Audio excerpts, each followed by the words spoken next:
Hello বন্ধুরা, আজকে সুন্দরবন ভ্রমণের দ্বিতীয় দিনের ব্লগ নিয়ে তোমাদের সামনে চলে আসলাম। এই ব্লগে থাকবে আমরা সুন্দরবনের দ্বিতীয় দিন কি করলাম। দেখো এখানে কিন্তু একটা মৌচাক রয়েছে, যার মধ্যে কিন্তু আমরা রয়েছি আর বন্য জীবজন্তু রয়েছে ম্যানগ্রোভ অরণ্যে লুকিয়ে। আজ কিন্তু আমরা সুন্দরবনের গভীর অরণ্যের ভেতরে ঢুকবো, বাঘ দেখারও চান্সেস আছে। চলো তাহলে ব্লগটা শুরু করি। মর্নিং বন্ধুরা, সকাল সকাল বেডটি চলে আসলো, এখন ঘড়িতে সময় সকাল 6:30। মর্নিং বন্ধুরা, গুড মর্নিং ফ্রম সুন্দরবন পাখিরালয়। আজ আমাদের সুন্দরবনে ডে 2। আজ কিন্তু আমরা ফরেস্টের অনেক ভেতরে ঢুকবো। এখন ঘড়িতে সময় সকাল 7টা। আমরা এখন যাচ্ছি লঞ্চের দিকে। কিছুক্ষণের মধ্যেই আমাদের লঞ্চ এমভি প্রতীক পাখিরালয় ঘাটে চলে আসলো। তারপরেই লঞ্চে উঠে আমরা পাড়ি দিলাম সজনেখালির উদ্দেশ্যে। তো এখন আমরা পৌঁছে গেছি আজকের দিনের আমাদের first sight seen Sajnekhali tiger reserve. তো চলো ভেতরে যাই আর দেখি এখানে বাঘের দেখা মেলে কিনা। আমরা প্রবেশ করলাম সজনেখালিতে, আর দেখো এখানে আমাদের বাঘ মামা ওয়েলকাম করছে। নদীটার নাম হচ্ছে গোমন নদী, ওধারে পাখিরালা গ্রাম। আপনার হোটেল ছিলেন, এখান থেকে 40 মিনিট পরে বাম দিকে টার্ন নেব। নদীর থেকে ছোট ক্যানেল মানে জঙ্গলের ভিতরে আর কোনো নেট নেই।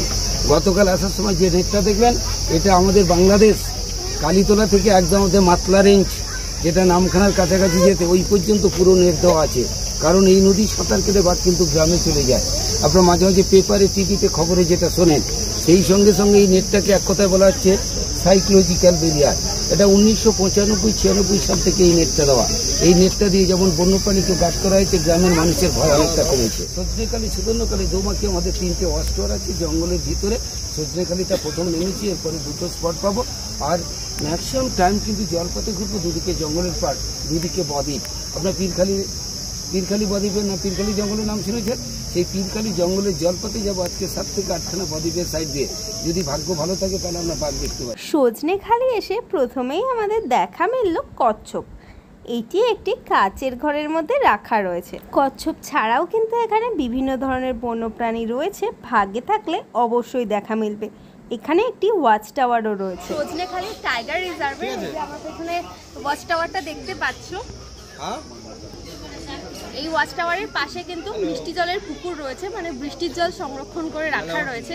তো এই ওয়াচ টাওয়ারে উঠলে কিন্তু আমরা বিভিন্ন বন্য জীবজন্তু দেখতে পারি, দেখার সম্ভাবনা থাকে।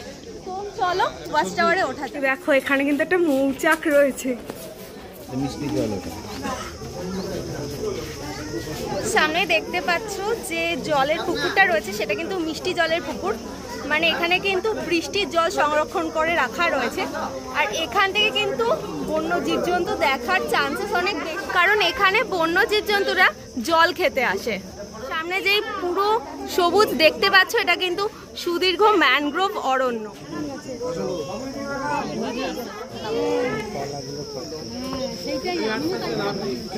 আমরা কিন্তু এখন এখানে অনেক কিছু দেখলাম, মানে বিভিন্ন প্রজাতির জিনিসপত্র কিন্তু এখানে রিজার্ভ করা রয়েছে। বাঘের দেখা তো মিললো না, কিছু করার নেই, বাট তাছাড়াও কিন্তু আমরা অনেক কিছু দেখেছি। বাদর দেখেছি, কচ্ছপ দেখেছি।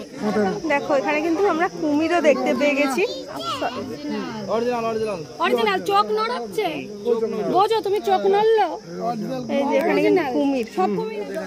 আমরা কিন্তু এখন এই সজনেখালি টাইগার রিজার্ভে এসে অনেক কিছু দেখেছি, মানে কুমির দেখেছি, কচ্ছপ দেখেছি, আরও অনেক কিছু প্রজাতির জিনিসপত্র, মানে অনেক কিছু প্রজাতির জীবজন্তু কিন্তু এখানে রিজার্ভ করা রয়েছে। সব কিছু দেখা সবসময় মেলে না, কিন্তু রয়েছে। তো আমরা ওয়াচ টাওয়ারেও উঠেছিলাম, ওয়াচ টাওয়ার থেকে বাদর দেখতে পেয়েছি, বাঘের দেখা মেলে। আর কি দেখতে পাই এখানে তোমাদেরকেও দেখাচ্ছি, চলো দেখতে থাকো। দেখো এটার মধ্যে সুন্দরবন ম্যানগ্রোভ অরণ্যের কিছু তথ্য রয়েছে। সজনেখালিতে কিন্তু অনেক নকল বাঘ বানিয়ে বনের মধ্যে রাখা রয়েছে। দুবার জোয়ার হচ্ছে, দুবার ভাটা হচ্ছে। এই জোয়ার ভাটা হয় বলে এই গাছগুলো বেঁচে থাকে। আর সুন্দরবনে ম্যানগ্রোভ যেটা বলছি, 84 প্রজাতির গাছ আছে। সুন্দরী, গেওগরান, ধুন্দুল, পশু গর্জন, গোলপাতা, এটা সমস্ত গাছের। এরপরে যে স্পটটা যাবো 1 ঘন্টা পরে, ওই গাছে প্রত্যেকটা গাছের গায়ে নাম লেখা আছে। কারণ যারা বটানিক জিওলজি নিয়ে পড়ে তাদের জন্য এই পার্কটা বানানো হয়েছে। আমরা এরপরে 1 ঘন্টা পরে স্পটে যাবো। 40 মিনিট পরে আমরা এখান থেকে এইখানে প্রবেশ করবো। তখন জঙ্গল শুরু হয়ে যাবে, এন্ট্রি পয়েন্ট। আর কোনো দিকে মানুষ নেই, আমরা যাবো আরও বোট যাবে, এইভাবে দেখতে দেখতে যাবো। গাছের থেকে সুন্দরবনের নামকরণ হচ্ছে সেখানে ফুলগুলি গাছ, একটু দেখেন পিছনে এই যে ফল হয়েছে। এই গাছের আকর্ষণ হচ্ছে এই গাছটা মোটা হয় কাঠ থেকে, যখন ফুলটা হয় লাল রঙের। আমরা কিছু কিছু গাছ সজনেখালি কিন্তু আমাদের পুরো ঘুরে দেখা হয়ে গেল। আমাদের যে গাইড ছিলেন আমাদের বোটের, তিনি কিন্তু আমাদেরকে খুব ভালো করে বুঝিয়ে দিলেন সব কিছু। বেশ ভালো লাগলো সব কিছু শুনে। দেখো এখানেও কিন্তু বিভিন্ন গাছ রয়েছে যেগুলো শ্বাসমূল রয়েছে। দেখো এখানে কিন্তু শ্বাসমূল এগুলো দেখাই যাচ্ছে। প্রচুর কিন্তু এখানে ম্যানগ্রোভ অরণ্য রয়েছে।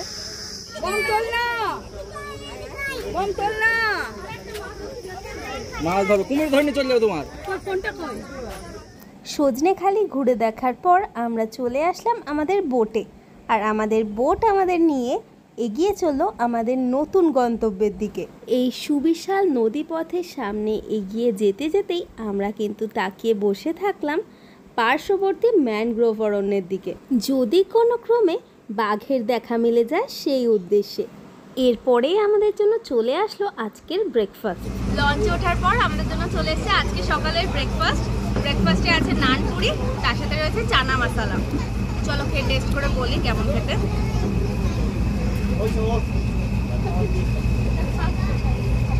বেশ ভালো খেতে, সন্দেশও রয়েছে। ব্রেকফাস্টটা কিন্তু বেশ টেস্টি, খাওয়া দাওয়াটা বেশ জমে গেল। তো খাবারটা শেষ করি, তারপর আবার কথা হচ্ছে। ব্রেকফাস্টের পর আমাদের জন্য চলে আসলো গরম গরম চা, আর আমরা আবার বসে পড়লাম লঞ্চের একদম সামনের দিকে।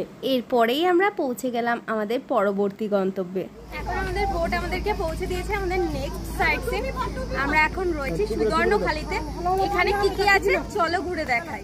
সুদর্ণখালিতে ঢুকেই আমাদের প্রথমেই চোখে পড়লো মা বনবেবী আর বাঘ দেবতার একটি মূর্তি। এছাড়াও কিন্তু এখানে বিভিন্ন প্রজাতির ম্যানগ্রোভ অরণ্য রাখা রয়েছে। প্রতিটা গাছের গায়ে কিন্তু গাছের নামও লেখা রয়েছে। সমুদ্র উপকূলবর্তী নোনা পরিবেশের সবচেয়ে বড় ম্যানগ্রোভ বন হিসেবে সুন্দরবন বিশ্বের সর্ববৃহৎ অখণ্ড বনভূমি। 10,000 বর্গ কিলোমিটার জুড়ে গড়ে ওঠা সুন্দরবনের 66% রয়েছে বাংলাদেশে, বাকি 34% রয়েছে ভারতবর্ষের মধ্যে। সুদর্ণখালিতে একটি ওয়াচ টাওয়ার রয়েছে, যার ওপরে এখন আমরা রয়েছি, আর ওপর থেকে কিন্তু সুদীর্ঘ ম্যানগ্রোভ অরণ্যটাকে খুবই সুন্দর করে দেখা যাচ্ছে। আমি কিন্তু এখন রয়েছি সুদর্ণখালি ওয়াচ টাওয়ারের উপর, আর এখান থেকে একটা মিষ্টি জলের পুকুর দেখা যাচ্ছে, যেখানে কিন্তু জল সংরক্ষণ করা রয়েছে, বৃষ্টির জল। তো এখানে কিন্তু বিভিন্ন বন্যজীব জন্তু জল খেতে আসে। যেহেতু পুরো সুন্দরবন জুড়েই রয়েছে নোনা জল, তাই কিন্তু এই সব জলাশয়গুলো যেখানে মিষ্টি জল রয়েছে সেখানে বন্য জীবজন্তুরা জল খেতে আসে। তো এখান থেকেও কিন্তু বন্য জীবজন্তু দেখার অনেক চান্সেস আছে। তো এখানে দেখো আমি কিন্তু বাঘ মামার পাশে বসে রয়েছি। সুদর্ণখালি ঘুরে দেখার পর আমরা আবার চলে আসলাম আমাদের বোটে, আর বোট এগিয়ে চললো আমাদের পরবর্তী গন্তব্যের দিকে। এই সুদীর্ঘ সুবিশাল জলরাশির মাঝখান দিয়ে সামনে এগোতে এগোতেই আমাদের চোখে পড়ল এই সুবিশাল ম্যানগ্রোভ অরণ্যের, যার মধ্যে রয়েছে বিভিন্ন প্রজাতির উদ্ভিদ, চিরহরিৎ বৃক্ষ। এছাড়াও দেখতে পেলাম ঠেসমূল, শ্বাসমূল, আরও অনেক কিছু। চোখে পড়ল বিভিন্ন ছোট্ট ছোট্ট খাড়ি। কিছু কিছু গাছে দেখলাম লাল ও সাদা কাপড় বাঁধা রয়েছে। কেন এটা করা রয়েছে সেটা যদি তোমরা জানতে চাও আমাকে অবশ্যই কমেন্টে জানিও। দেখো এখানে কিন্তু আমরা দেখতে পেলাম দুটি হরিণ।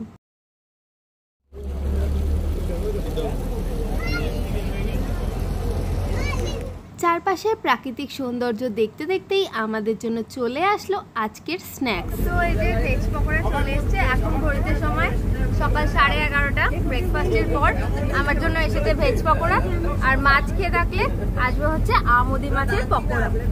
চলো টেস্ট করে বলি।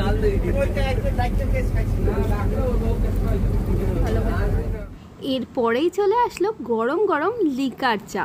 এখন আমাদের বোট এগিয়ে চলেছে দোবাকি ক্যাম্পের দিকে। এরপরে আমাদের নেক্সট সাইট সিন দোবাকি ক্যাম্প। দোবাকি ক্যাম্পের ভেতরে প্রবেশ করেই আমাদের চোখে পড়ল এক সুদীর্ঘ খাঁচা, যার মধ্যে দিয়ে যাচ্ছি আমরা। তারপরেই চোখে পড়ল বাঘ দেবতা ও মা বনবেবীর মূর্তি। এখানেও একটি ওয়াচ টাওয়ার রয়েছে, আর ওয়াচ টাওয়ারের ওপর থেকে দেখা যায় সুদীর্ঘ ম্যানগ্রোভ অরণ্য, তার সাথে সাথে ক্যানোপি ওয়াক, যেখানে পশু পাখিরা থাকে বনের ভেতরে আর আমরা চলি খাঁচার ভেতর দিয়ে। আমি এখন রয়েছি দোবাকির ওয়াচ টাওয়ারের উপরে। তো এখান থেকে কিন্তু একটা মিষ্টি জলের পুকুর দেখা যাচ্ছে। তো সেখানেও অনেক সময় বন্য জীবজন্তুরা আসে জল খেতে। তো এখান থেকেও চান্সেস আছে দেখার, কিন্তু আমরা দেখতে পাইনি এখনো পর্যন্ত। ভাগ্যে থাকলে অবশ্যই দেখতে পাবো। তো চলো, দেখতে পেলে তোমাদেরকেও দেখাবো। তো এরপরে আমরা যাব ক্যানোপি ওয়াকে। তো চলো, এখন কিন্তু আমরা হাঁটছি ক্যানোপি ওয়াকের ওপর দিয়ে। তো দেখতেই পাচ্ছ খাঁচার মধ্যে কিন্তু আমরা রয়েছি আর বন্য জীবজন্তু রয়েছে ম্যানগ্রোভ অরণ্যে লুকিয়ে। তো যদি ভাগ্যে থাকে অবশ্যই দেখাবো। তো চলো, এখানে অনেকটাই সুদীর্ঘ এই ক্যানোপি ওয়াক, সেখান দিয়ে আমরা হেঁটে যাচ্ছি। দেখি কি কি দেখা যায়। দোবাকি ঘুরে দেখার পর আমরা চলে আসলাম লঞ্চে আর আমাদের লাঞ্চ সার্ভ হয়ে গেল। লাঞ্চে প্রথমেই ছিল ভাত, ডাল, তার সাথে ইলিশ মাছের মাথা দিয়ে কচুর শাক, তারপরে ছিল আলু ভাজা। দেখো লাঞ্চ করতে বসে গেছি। প্রথমেই রয়েছে ভাত, ডাল, আলু ভাজা, তার সাথে কচুর শাক রয়েছে ইলিশ মাছের মাথা দিয়ে। ওটা তো আমি খাই না, তো যেটা এসেছে সেটাই খেয়ে দেখি।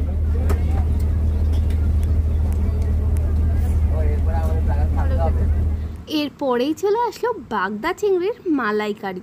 চিংড়ি মাছের সাইজগুলো কিন্তু বেশ বড় ছিল। তারপরের আইটেম হলো বরিশালি ইলিশ।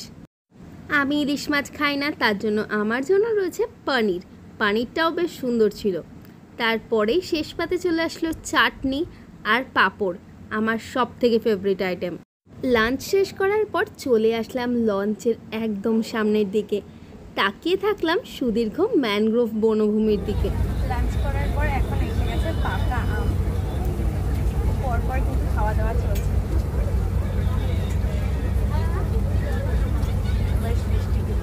আজকের মতো আমাদের ঘোরা কমপ্লিট। আমরা কিন্তু পাখিরালয় চলে এসেছি। এবার যাব হোটেলে, তারপর আবার বিকেলবেলা তোমাদের সাথে কথা হচ্ছে। রুমে গিয়ে একটু ফ্রেশ হয়ে রেস্ট নেওয়ার পর সন্ধেবেলা আমাদের জন্য চলে আসলো আমাদের স্ন্যাক্স। সন্ধেবেলা এখন ঘড়িতে সময় সন্ধে 7টা আর আমাদের জন্য এসে গেছে গরম গরম চা, তার সাথে মুড়ি আর বেগুনি। দাঁড়াও তোমাদেরকে দেখাই। বেগুনি, তার সাথে রয়েছে মুড়ি। স্ন্যাক্স খাওয়া দাওয়া করে আমরা বেরিয়ে পড়লাম একটু পাখিরালয় মার্কেটটা ঘুরে দেখতে, আর কিছু কেনাকাটাও করলাম। পাখিরালয় মার্কেটে বিভিন্ন রকম সুন্দর সুন্দর জিনিসপত্র পাওয়া যায়, যেগুলো তোমরা তোমাদের বন্ধুদের কিংবা আত্মীয় স্বজনদের গিফট করতেই পারো। এখানে কিন্তু বিভিন্ন রকম খাবারেরও দোকান রয়েছে, যেখানে বড় বড় ল্যাংচা, মিষ্টি, জিলাপি আরও অনেক কিছু পাওয়া যায়। এই মিষ্টিটা তো আমি প্রথমবার দেখলাম, তাই খেয়েও টেস্ট করলাম, মোটামুটি ভালো লাগলো। এছাড়াও কিন্তু এখানে তোমরা বিভিন্ন রকম ইউনিক জিনিসপত্র পেয়ে যাবে ঘর সাজানোর জন্য, যেগুলো তোমরা নিজের বাড়ির জন্য নিয়ে যেতেই পারো। এরপরেই আমার চোখে পড়লো ফুচকার দোকান, আর আমিও লোভ সামলাতে না পেরে চলে গেলাম ফুচকা খেতে। মোটামুটি টেস্টি ছিল, 10 টাকার 6টা ফুচকা। এরপর পাখিরালয় মার্কেট ঘুরে আমরা চলে আসলাম হোটেলে, আর আমাদের জন্য সার্ভ হয়ে গেল আমাদের ডিনার। আজকের সেকেন্ড দিনের ডিনারে আমাদের জন্য ছিল ফ্রাইড রাইস আর চিলি চিকেন। আজকে আমাদের সুন্দরবনের ডে 2 আর এখন চলে এসেছে ডিনার। ঘড়িতে সময় রাত 9:30। চলো ডিনার করতে বসেছি। রয়েছে fried rice, chilli chicken. Taste করে বলি কেমন খেতে।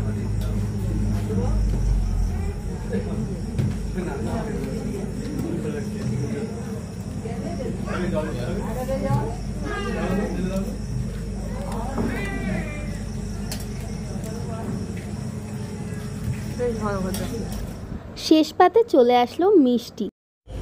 নমস্কার দাদা। নমস্কার। আপনার নাম? কিশোর মন্ডল। আচ্ছা, আপনাদের সুন্দরী সুন্দরবন ট্যুর অ্যান্ড ট্রাভেলস। তো কিভাবে বুকিং করতে হবে? যে বুকিং প্রসেসটা হচ্ছে আমাদের অনলাইনে বুকিং করতে হয়, তারপরে আমাদের বুকিংয়ের পর মানি রিসিভ সবার কাছে দিয়ে দেওয়া হয়। আমাদের বুকিং প্রসেসটা হচ্ছে এরকম, আমাদের অনলাইনে বুকিংটা করতে হয়। অনলাইনে ফোন করে বুকিং করার পর আপনাদেরকে কত অ্যাডভান্স পেমেন্ট করতে হবে? মাথা পিছু 500 টাকা করে। 500 টাকা করে করার পর এখানে এসে বাকিটা করে দিতে হবে। ব্রেকফাস্টের পর আমাদের বোটে উঠে ব্রেকফাস্টের পর ওটা ফুল টাকা পেমেন্ট হয়। আচ্ছা, আর আপনাদের টোটাল এখন প্যাকেজ কত করে চলছে? 2800 টাকা করে। মাত্র 2800 টাকায় 2 রাত 3 দিনের পুরোপুরি প্যাকেজ চলছে। তার মাটন আছে, চিকেন আছে, বাগদা চিংড়ি, ইলিশ মাছ, এভরিথিং সব কিছু দিয়ে খাওয়া দাওয়া, বোটে ঘোরানো থেকে শুরু করে থাকার জন্য রুম সব কিছু দিয়ে মাত্র 2800 টাকা আমাদের এই প্যাকেজটা ইলিশ উৎসবে। এইটা আমাদের জুন মাসের থেকে স্টার্ট হচ্ছে, এখন স্টার্ট হয়ে গেছে। আমাদের সেপ্টেম্বরের 20 তারিখ থেকে 21 তারিখ অবধি আমরা পাবো। ঠিক আছে, থ্যাংক ইউ দাদা। তো আজকের মতো কিন্তু আমার ডিনার কমপ্লিট। তো চলো আজকের মতো টাটা, গুড নাইট। আবার তোমাদের সাথে কাল সকালে দেখা হচ্ছে। আমাদের 2 রাত 3 দিনের সুন্দরবন ট্রিপ কিন্তু কালকেই শেষ হতে চলেছে। আজকে আমাদের সব সাইড সিন কমপ্লিট। তো চলো আবার কাল সকালে দেখা হচ্ছে তোমাদের সাথে। Good night. সুন্দরবন ট্যুরের দ্বিতীয় দিনের ভিডিওটা তোমাদের কেমন লাগলো আমাকে অবশ্যই কমেন্ট করে জানিও। ভালো লাগলে অবশ্যই লাইক, কমেন্ট, শেয়ার করো। চ্যানেলটা অবশ্যই সাবস্ক্রাইব করো। খুব শিগগিরই দেখা হচ্ছে 3rd পার্ট ভিডিও নিয়ে।